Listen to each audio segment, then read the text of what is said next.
quero saudar todos vocês e dizer da alegria e do privilégio que eu tenho em poder compartilhar a palavra de Deus aqui na igreja.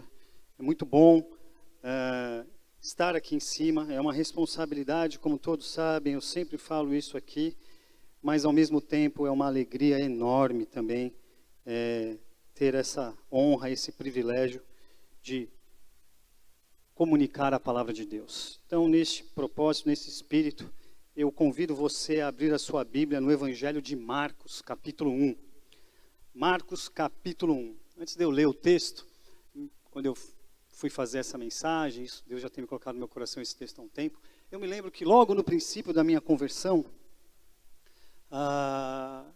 eu sedento por conhecer mais sobre Cristo, sobre Jesus, e eu me lembro de um discipulador que eu tinha, chamado Anderson. Ele falava assim, olha, você que está começando agora, para quem começa na fé, leia o Evangelho de Marcos. Marcos era um jovem, a gente vai ver isso aqui durante o texto, e é um evangelho mais objetivo, mais reto, e é verdade isso, mas tem um propósito para isso. Então, desde o início da minha conversão, eu tenho lido Marcos por causa disso, assim, com esse olhar.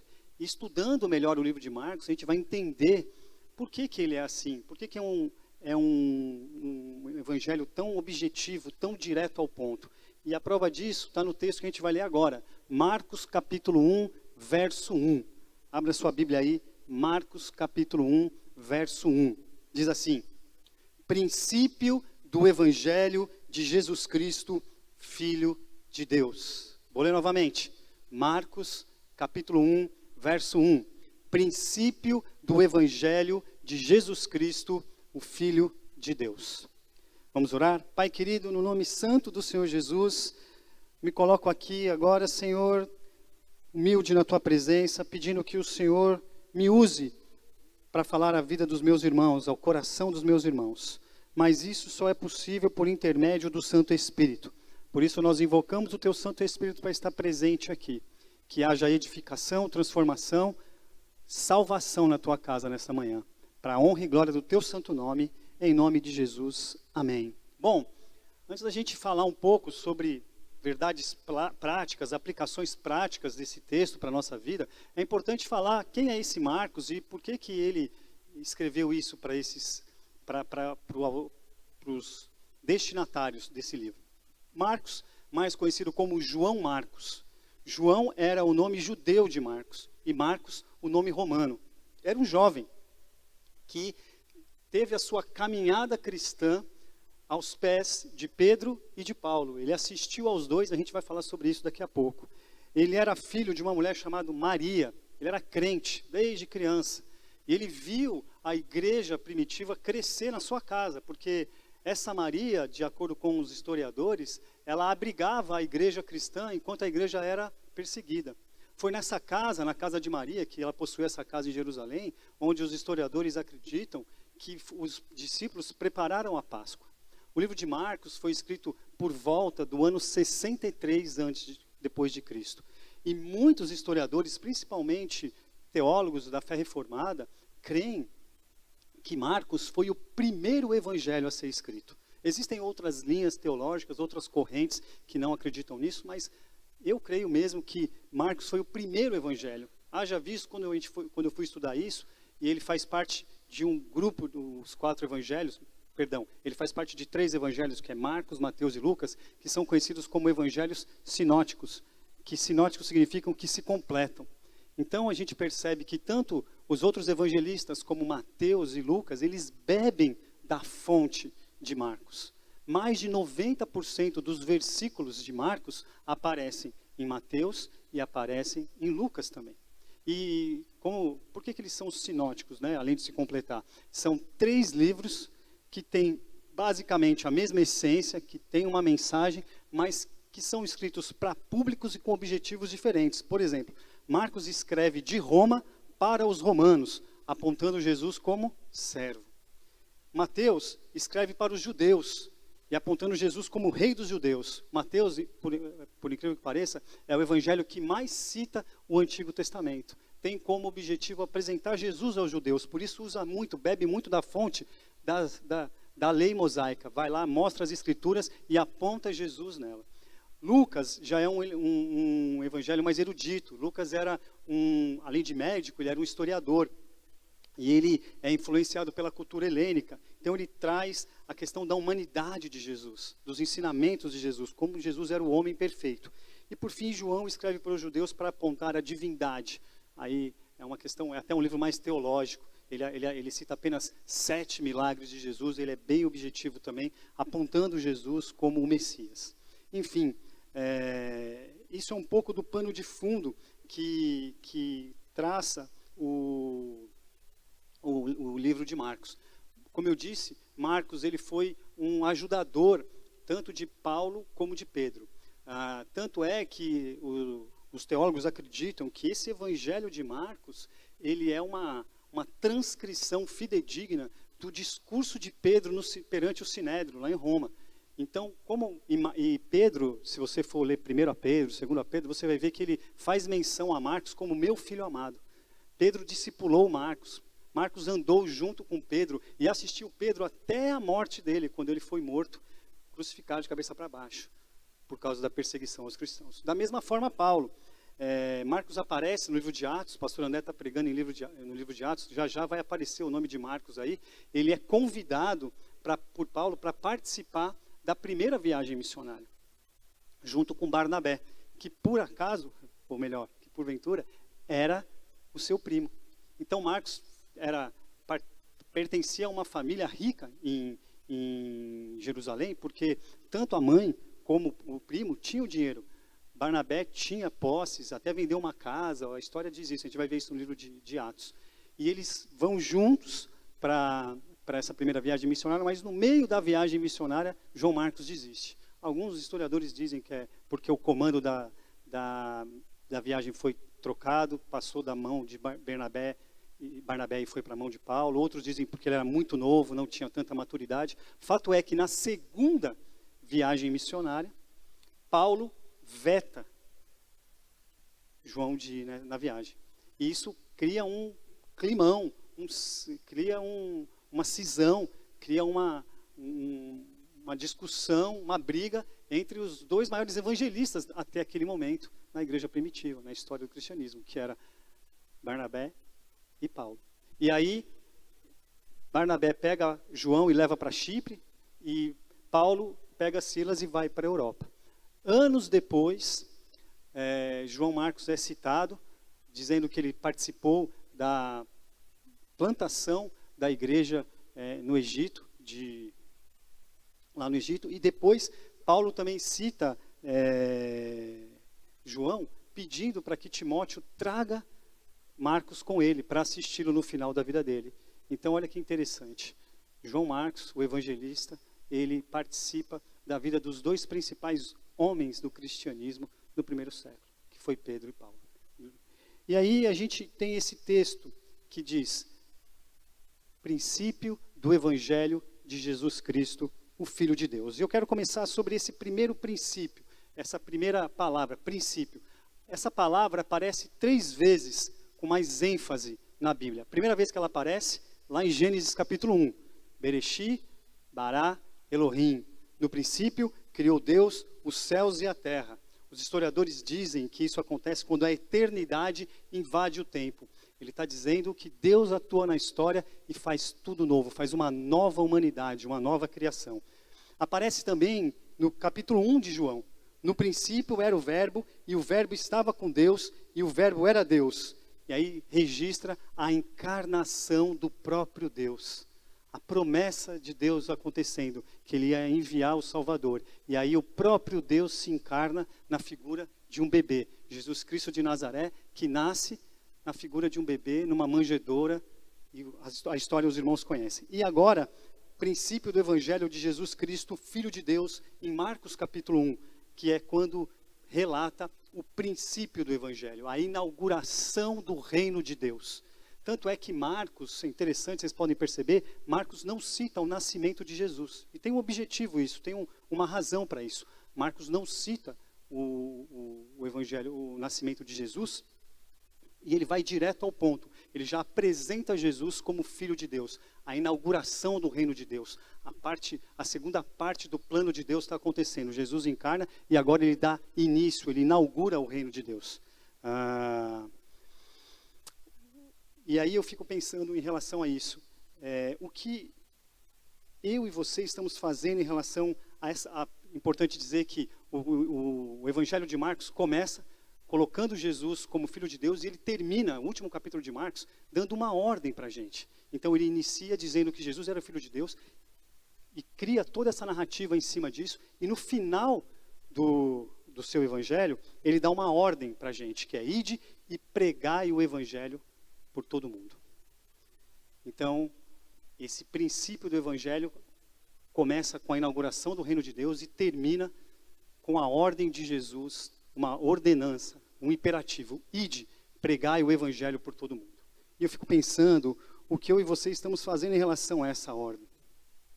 Porque essa ordem que Cristo deixa para os discípulos, ela chega até nós, ela cabe até nós, ela é para nós também, ela ainda é ativa, é viva e é pertinente a nós. E o que nós, como Igreja de Cristo, estamos fazendo com relação a essa ordenança do Senhor Jesus? Ide por todo mundo e pregai o Evangelho. Princípio do Evangelho de Jesus Cristo, o Filho de Deus. Aquele que encarnou, aquele que inaugurou o reino de Deus, aquele que fez sinais e maravilhas, e nós já vamos ver daqui a pouco tudo que Jesus fez aqui, entendeu? E que deixa uma ordem para os discípulos. Marcos é contundente, ele deixa isso bem expressado. Ide e pregai o Evangelho. É uma ordenança. Isso me faz pensar: o que nós temos feito para pregar esse Evangelho? Não sei se vocês enxergam por esse prisma, mas pregar o Evangelho, mais do que uma ordem, é um privilégio. É um privilégio para nós pregar o Evangelho. E como nós pregamos o Evangelho hoje? O que eu e você fazemos para pregar isso?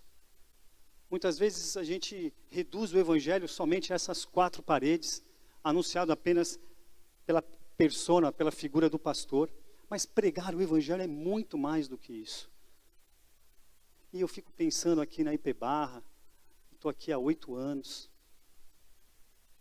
e fico refletindo o que eu posso fazer além do que eu já faço para pregar o Evangelho. Como a minha vida pode ser uma expressão da pregação do Evangelho de Jesus Cristo. Como a minha vida pode ser uma influência, uma inspiração para que vocês também tenham uma vida de pregação do Evangelho. Princípio do Evangelho de Jesus Cristo, o Filho de Deus. Será que a nossa vida, será que a minha vida, a sua vida reflete isso? Que Jesus Cristo é o Filho de Deus? A obra de Deus continua na história através de nós. Esse ide e pregai o Evangelho, ele pode ser considerado o capítulo 29 do livro de Atos, que acaba no capítulo 28, que Atos nada mais é do que o registro do que o Espírito Santo fez por intermédio da vida dos apóstolos e dos cristãos do século I. Ele termina, mas a ordem continua. É um imperativo. E eu e você, como cristãos, como crentes em Jesus, nós podemos dar continuidade nessa história por intermédio, com a ação do Espírito Santo também, e continuar proclamando, pregando as boas novas do Evangelho. O que eu e você, nós temos feito para isso? Princípio do Evangelho de Jesus Cristo, o Filho de Deus. Essa tem que ser a nossa pregação. A nossa vida tem que ser isso, reflexo dessa grande verdade que Marcos coloca aqui no versículo 1, no seu primeiro versículo. Cristo criou o Evangelho através de suas obras. Cristo pregou o Evangelho através das suas palavras. Cristo é o próprio conteúdo do Evangelho. Então, quando nós anunciamos essa palavra, quando nós pregamos, quando através da nossa vida, das nossas atitudes, da nossa palavra, nós dizemos que Ele é o Filho de Deus, nós estamos anunciando as boas novas do Evangelho. Mas tem mais coisa pela frente. Princípio do Evangelho de Jesus Cristo. E a segunda aplicação prática que eu trago para vocês é que Jesus Cristo, Ele veio como servo. E isso eu posso garantir que pirou a cabeça dos romanos.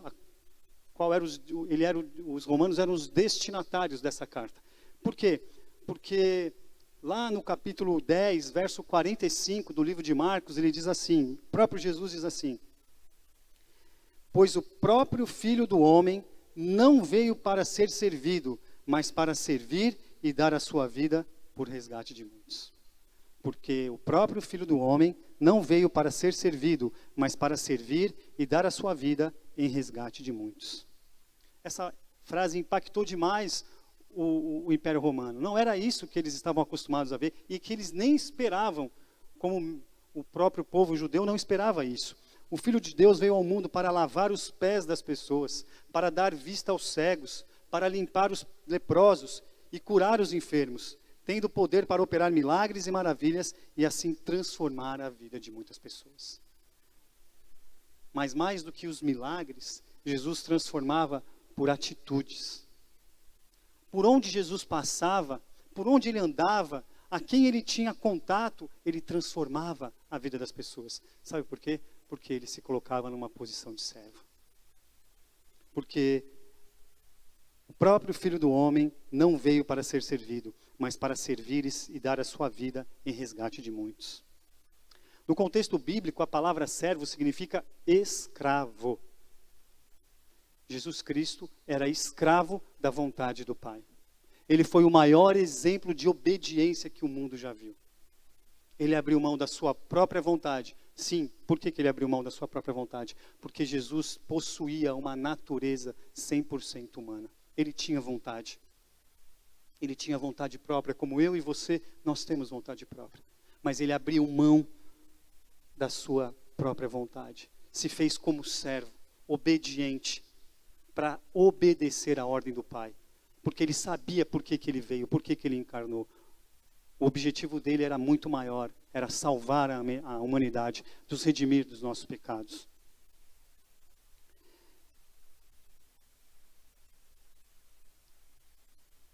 E então isso serve de exemplo para a gente.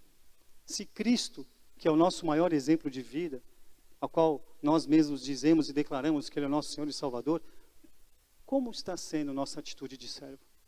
O que é ser servo para você?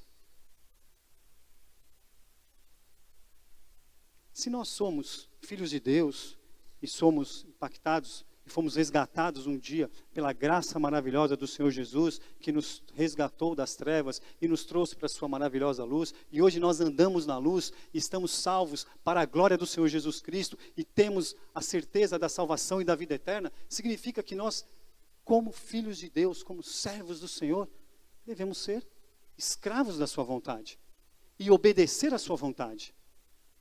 Mas será que é exatamente isso que nós fazemos? Princípio do Evangelho de Jesus Cristo, o Filho de Deus, aquele que veio como servo para servir o próximo e assim salvar a vida de muitos. Qual é o exemplo de obediência, de servidão, de escravidão a Deus, à vontade de Deus, que eu e você, que nós como igreja, e aí quando eu digo igreja, eu abro o leque mais ainda, uma igreja, a igreja de Cristo tem se comportado. Irmãos, me desculpem, mas não é esse o retrato da realidade que eu tenho visto por aí.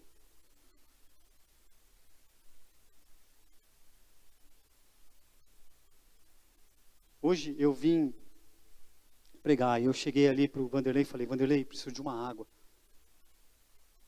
E aí o Vanderlei buscou a água e o Vitor me trouxe. Obrigado, Vitor. Me serviu aqui.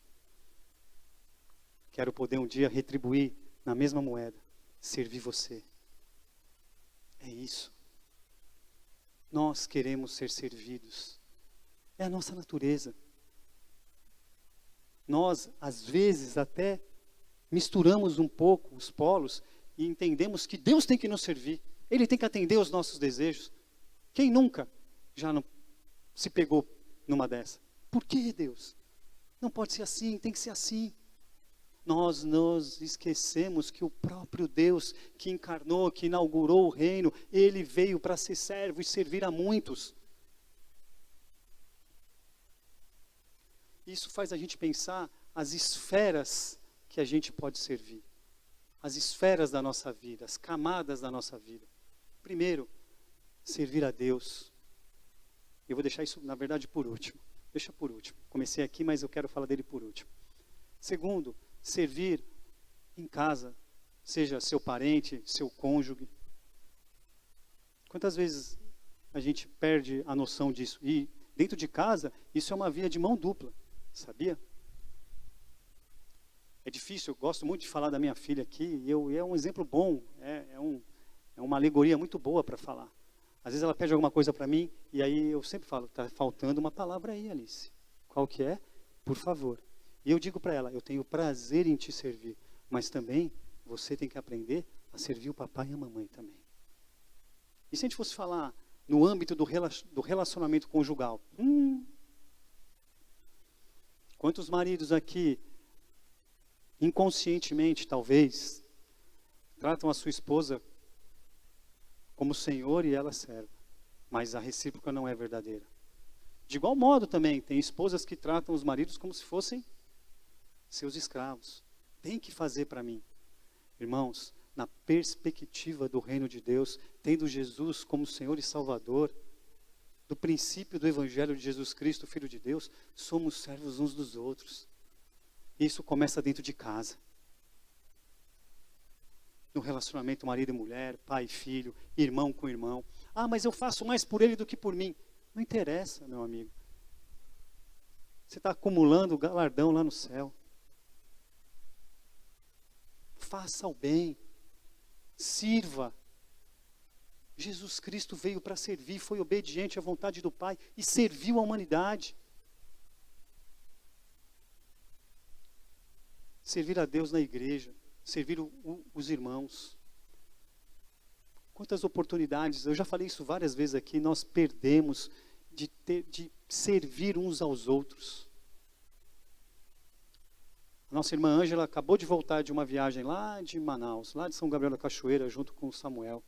Ela foi servir, cozinhar, né, Ângela? Nossa, Deus abençoe sua vida. Para quantas pessoas, Ângela? 500 pessoas. Eu não sei cozinhar nem para mim, quanto mais para 500.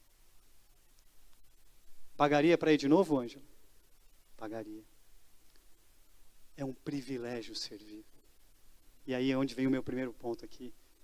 Privilégio de servir a Deus. Não existe dinheiro neste mundo. Escuta isso. Não existe dinheiro nesse mundo que pague o prazer, o gozo, a alegria de servir a Deus. Irmãos, a igreja é uma caixinha onde existem inúmeras oportunidades de servir a Deus. Seja com uma vassoura, com uma bucha, com um avental, com um microfone na mão, seja com os dons e talentos que você tem, com as habilidades que você tem, com o conhecimento que você tem, sirva a Deus. Lembro de uma história, primeira vez que eu fui trabalhar no acampamento Jovens da Verdade. Janeiro de 2000, eu acho, 2001, alguma coisa assim. Um sol danado em janeiro. E eu fiquei 3 dias dentro da piscina, limpando os azulejos da piscina. Sabe aqueles azulejinhos, azulzinhos assim, que tem esqueci o nome daqueles negócio branco ali, que tem. Rejunte, isso mesmo. Pois é, uma piscina semiolímpica de 50 metros. Eu fiquei 3 dias limpando aquela piscina inteira. Quando eu saí no 3º dia, minha pele era só ruga. E eu nunca me esqueço disso. E aí eu me lembro que no meio da temporada, aquele monte de criança, de adolescente pulando naquela piscina. E Deus falou para mim assim, tá vendo? Você limpou essa piscina para eles poderem fazer isso. E eu me senti o cara mais importante do mundo naquele momento. Servir a Deus. Varrer um chão. Pegar o papel do chão. Proclamando. Quando a gente faz isso, quando a gente serve a Deus, a gente proclama quem é Jesus Cristo. O servo sofredor que veio para nos servir. Mas a gente pode extrair mais mais verdades desse princípio do Evangelho de Jesus Cristo. Princípio do Evangelho de Jesus Cristo, o Filho de Deus, o Evangelho da proclamação. Irmãos, Marcos começa esse Evangelho de forma objetiva, colocando Jesus como o Filho de Deus, porque ele conhecia para quem ele estava escrevendo. Os romanos, eles tinham interesse muito mais nas obras de Jesus do que nos ensinamentos de Jesus, e a gente vai ver isso no último ponto da mensagem.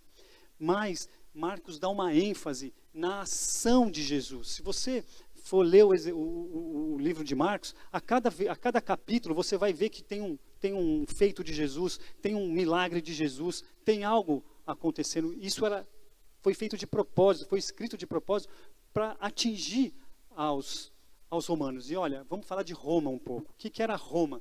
Naquela época, Roma era a maior cidade do mundo. De acordo com os livros, Roma possuía mais de 1 milhão de habitantes. Ela era o centro, era a capital do mundo. Augusto, que governou Roma naquela época, afirmava que ele construiu uma cidade. A cidade, os edifícios, os prédios eram de barro, e quando ele termina o reinado dele, o governo dele, a cidade estava toda construída com prédios modernos, feitos à base de mármore. Então, a suntuosidade, a luxuosidade, a tecnologia, a inovação passava por Roma. Roma era o centro de tudo, o centro do Império Romano. Atraíam muitas pessoas para lá. Óbvio que tinha a questão do Império Romano dominar também as regiões em volta. Então isso trouxe muita população para Roma. Roma possuía o porto, que era o principal porto do mundo, que era por onde as embarcações chegavam e o comércio, o livre comércio acontecia. O nome do porto de Roma, se não me engano, chamava-se Ostia. E ele era o centro dessas relações comerciais. Você ia no porto de Roma e você encontrava tudo isso. Roma tinha essa característica, essa intenção de ser universal. Daí vem também o nome de Igreja Católica, que significa universal. Eles eram influenciados pela cultura romana, eles se sentiam eles se consideravam mais eruditos do que os judeus, influenciados pela cultura helênica. Só que ao mesmo tempo, um contraponto disso é que com toda essa suntuosidade, com todo esse crescimento, com toda essa expansão, com todo esse luxo, a riqueza atrai a pobreza também. Atrai a desigualdade social, atrai a exploração. Atrai o desrespeito aos direitos humanos. Nem existia direitos humanos naquela época. Então Roma era o antro da anarquia, da promiscuidade. Muita coisa de ruim acontecia ali. Tinha o maior porto do mundo, mas os arredores ali, os guetos, a periferia, Roma possuía muita população periférica também. E Jesus estava se importando em pregar. É isso que Marcos diz para os romanos. Que Jesus estava se importando em pregar. Por isso que ele queria atingir todas essas pessoas também, mostrando o que Jesus estava fazendo. Além disso tudo, Roma começa a passar a ser a base também, o ápice da perseguição aos cristãos. No ano 64, Nero põe fogo em Roma e desencadeia um processo de perseguição aos cristãos, que eram jogados às feras para serem estraçalhados, que eram queimados vivos por Nero para poder iluminar os jardins do palácio. Esse era o contexto de Roma e o contexto onde esse evangelho de Marcos, anunciando quem era Jesus, ele estava sendo introduzido. A mensagem do evangelho de Marcos possui um forte teor de arrependimento e conversão, que era o objetivo de Jesus. Jesus estava mais interessado, Marcos mostra no seu evangelho que Jesus estava mais interessado em pregar o evangelho. Jesus diz assim: é importante que eu pregue o evangelho. Por isso que os historiadores dizem que o evangelho de Marcos é o evangelho mais querigmático que tem. E querigma, do grego, Simone, por favor, me ajuda aí, significa proclamar, anunciar as boas novas. Jesus estava mostrando essa característica querigmática de Jesus. Perdão, Marcos estava mostrando essa característica querigmática de Jesus, de proclamação das boas novas. Olha, Jesus encarnou. Princípio do Evangelho de Jesus, do Filho de Deus, o reino de Deus é inaugurado, e a mensagem do Evangelho, a mensagem de Deus é anunciada, é proclamada.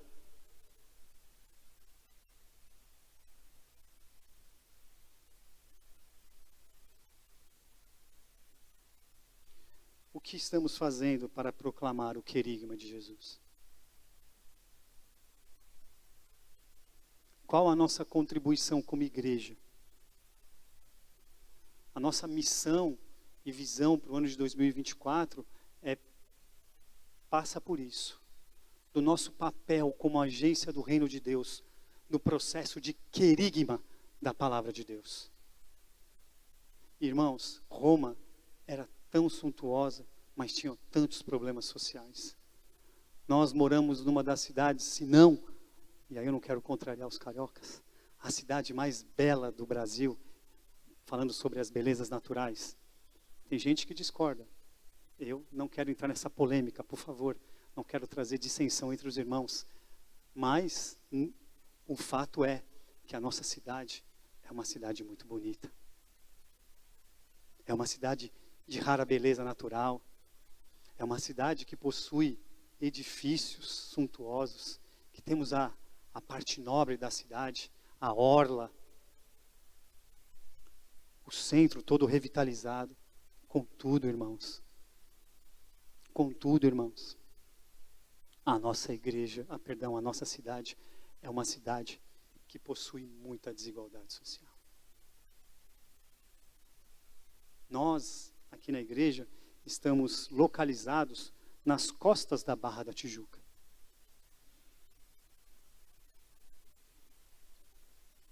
A Barra da Tijuca está de costas para nós.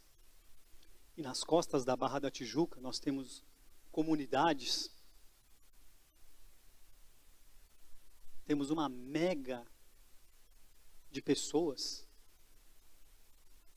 que são invisíveis para os olhos das autoridades. E muitas vezes invisíveis para essa nossa função de proclamação, esse nosso chamado de proclamar o Evangelho. Romanos diz: quem ouvirá se não há quem pregue? Marcos enfatiza Jesus como proclamador da palavra de Deus. Nós, como cristãos, como seguidores de Cristo, como filhos de Deus, temos que proclamar essa mensagem. Igual Roma era um campo para proclamação, e foi isso que Marcos escreveu, o Rio de Janeiro, o Brasil, São Paulo, tantas cidades, é um campo aberto de oportunidade para essa proclamação desse Jesus que vai e transforma vidas, desse Jesus que veio como servo. O exemplo de Cristo arrebata, mas precisa ser pregado, proclamado. Princípio do Evangelho de Jesus Cristo, Filho de Deus. Marcos, no seu Evangelho, destaca o sofrimento de Cristo. A vida cristã precede o sofrimento. Tem como. Jesus foi muito feliz enquanto esteve aqui, teve uma infância feliz, mas desde o início da vida dele teve sofrimento. Para nascer já foi um sofrimento. Ah, se não fosse a provisão, né? A providência divina. Tudo fruto da provisão, da providência, mas não foi fácil. Teve que se mudar. E aí depois que começa a anunciar o reino de Deus, depois já de adulto, começa a ser perseguido. E foi perseguido até o ponto de ser torturado, ser martirizado, ser açoitado, ser crucificado e ser morto numa cruz. A vida cristã precede sofrimento, irmãos. Não tem como fugir disso. Se você tem essa perspectiva de que você estando em Jesus vai estar tudo bem, tudo legal, desculpa te frustrar, mas não é assim. Nós temos que andar alerta. Crente anda em alerta. Crente não anda descuidado. Porque a própria Bíblia nos admoesta sobre isso, nos alerta, nos orienta sobre isso. Vigiai e orai. A própria Bíblia diz que os anjos do Senhor estão ao redor dos que acampam, porque o diabo está ao nosso derredor.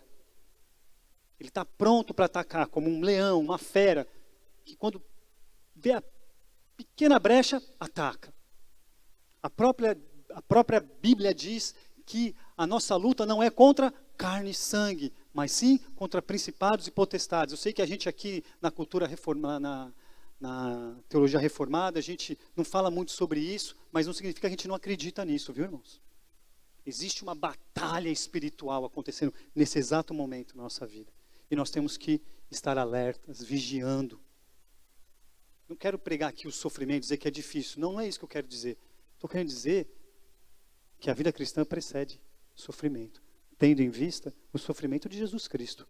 Aquele que veio como servo para sofrer, padecer, para que eu e você tivéssemos a certeza da salvação. Agora, sabe qual é a boa notícia? A boa notícia é justamente essa. Cristo sofreu pelos nossos pecados.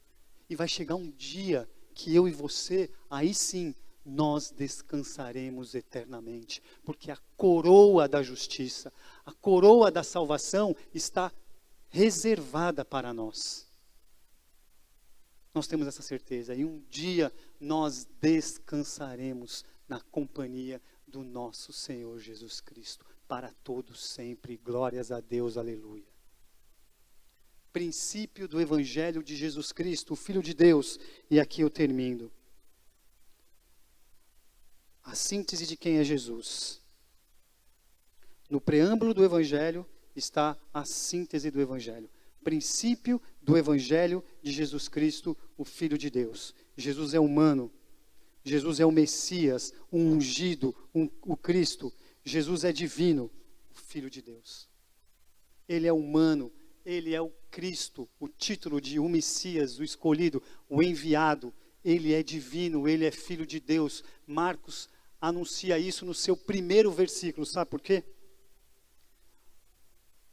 Porque ele conhecia os romanos, ele conhecia para quem ele estava escrevendo. Ele sabia que os romanos se interessavam muito mais pelas obras do que pelos ensinamentos de Jesus. Tanto é que no Evangelho de Marcos, ele narra 18 milagres de Jesus e apenas 4 parábolas. Porque eles sabiam que o que ia chamar a atenção para esse querigma, para essa proclamação dessas boas novas do Evangelho, tinha mais a ver com as obras de Jesus do que com os ensinamentos de Jesus. Porque os romanos eram isso. Eles não ligavam muito para os ensinamentos. Eles queriam ver ação, atividade. E quando ele traz 18 milagres de Jesus, ele chama a atenção, ele captura a atenção dos romanos.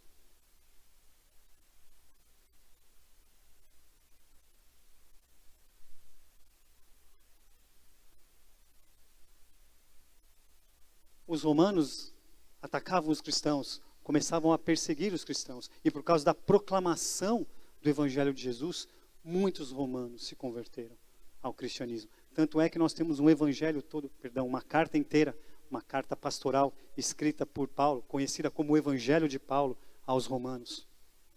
Porque existia uma igreja de romanos convertidos a Jesus Cristo em Roma. Porque foram impactados pela pregação do Evangelho. Porque eles descobriram quem era esse Jesus. Quem é Jesus para você? Quem é Jesus para você? Eu quero que você saia daqui nesta manhã com essa pergunta latejando na sua cabeça. Quem é Jesus para você? Princípio do Evangelho de Jesus Cristo, o Filho de Deus. Você, irmãos e irmãs, com todo o carinho, amor, respeito que eu tenho por vocês. Com toda a humildade, me coloco como servo de vocês aqui. Eu não sou, além de pastor, eu sou servo de vocês. Servo. Amo servir aos irmãos. E todo pastor, bom, pelo menos eu, tem essa preocupação com o rebanho. Quem é Jesus para você? Princípio do Evangelho de Jesus Cristo, o Filho de Deus. Ele que é 100% homem, é 100% divino. Ele que é o Cristo, que veio para redimir o povo de Deus, que veio para vencer a morte nessa cruz. Ele desceu dessa cruz, ele não está mais crucificado, ele vive. Ele pagou a conta pelos nossos pecados. Ele é o nosso Senhor. Então, se Ele é o nosso Senhor, significa que nós somos escravos de Cristo Jesus. E como escravos de Cristo, nós devemos obedecer a Cristo e seguir a vontade do Pai. Isso significa que nós temos que ser servos. Isso significa que vai haver sofrimento. Claro que vai haver alegria. A vida tem muito mais momentos alegres do que tristes, mas vai ter correria, vai ter tristeza. Mas nós viveremos e vivemos com a certeza de que na eternidade não vai ter mais isso. Que o dia que a gente completar a nossa carreira, Ele vai dizer: servo bom e fiel. Vem, entra. Tapete vermelho. Seja bem-vindo na glória eterna. Ele, esse servo, esse Jesus, 100% homem, 100% Deus, o Filho de Deus, o nosso Salvador, o Cristo ungido, Ele está preparando a nossa morada eterna. Essa é a esperança, essa é a promessa, e é mediante e firmado nessa promessa que eu e você devemos viver. De tal forma que nós nos submetamos como servos uns aos outros e à vontade do Pai. Que nós proclamemos essas boas novas, esse querigma. Seja um querigma, meu irmão, por onde você passar. Tem uma máxima dita por Santo Agostinho, que a gente usa muito, jargão de crente, dizendo assim: pregue o Evangelho, se necessário for, use palavras. A pregação do Evangelho tem a ver com a nossa conduta, com o nosso testemunho, com as nossas ações como cristãos. Nós estamos anunciando o Evangelho quando nós nos posicionamos, quando nós não reproduzimos, retroalimentamos essa cultura de extorsão, essa cultura de exploração, essa cultura maléfica, pecaminosa que a gente tem na nossa sociedade, onde a gente coloca a nossa vontade acima da vontade do próximo. Jesus nos dá o exemplo, Ele veio para servir. E eu termino orando ao Senhor, que Ele faça da IP Barra essa igreja, uma igreja de servos do Senhor. Porque o servo obedece, e ponto final. Então, se somos servos de Cristo, e somos obedientes à vontade do Pai, nós sabemos qual é a nossa missão. Ide por todo o mundo e pregai o Evangelho, anunciando as boas novas da salvação, mostrando para esse mundo aí fora quem é Jesus Cristo. Quem é Jesus Cristo para nós? Que Deus os abençoe.